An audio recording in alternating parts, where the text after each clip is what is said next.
it's Valerie from Waking Up in Wonder, and I wanted to talk on the video blog today about a topic that many of us would rather avoid altogether, and that's suicide. Suicide has really touched my life personally. I've lost 2 family members to suicide, and I have several close friends who have lost family members to suicide. It's painful and confusing, and even sometimes those of us who have had these close experiences with it still don't know how to talk about it very well.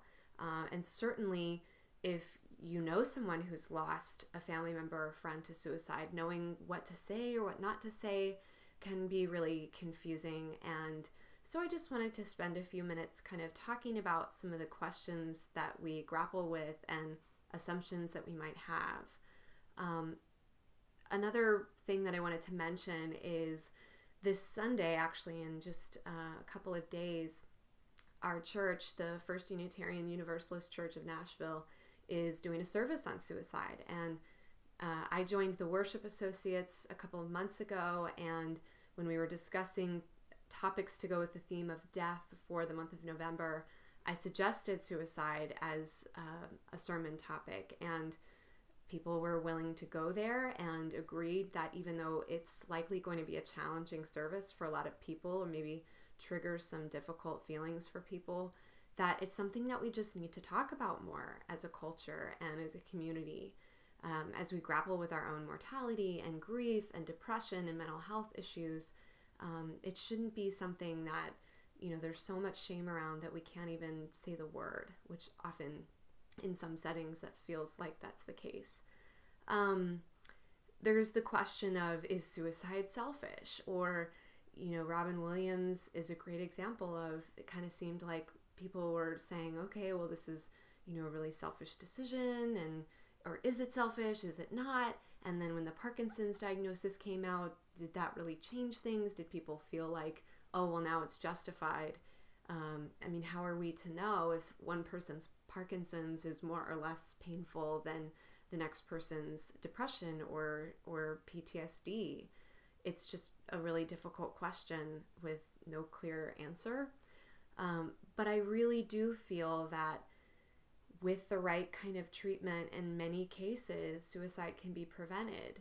And I see women all the time who have had a long history of suicidal ideation, maybe multiple attempts, and sometimes it's that magic time in their life where they get that healing that they really need, or they get the treatment for their depression, bipolar, that they really need, and they really start to come alive, and they start to regain a sense of hope and feeling like a real person again. And it's amazing to be a part of that and to see it.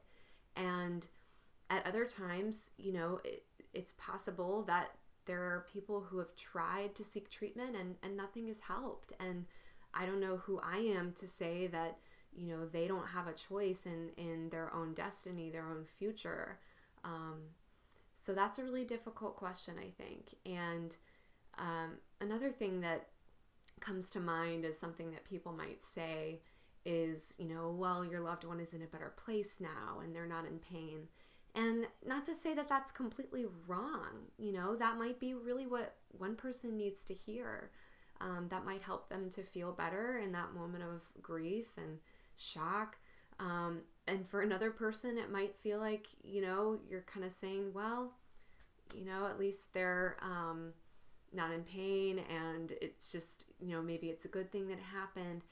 It's just really confusing. So I think the most important message is just to not make assumptions. And it doesn't mean don't talk about it. It doesn't mean to avoid the subject with people who have experienced this kind of loss, but to even just ask them, what do you need? What do you want?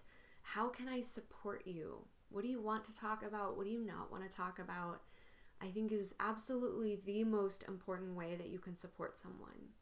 And if you know someone who, or yourself, who is, feeling hopeless or feeling suicidal,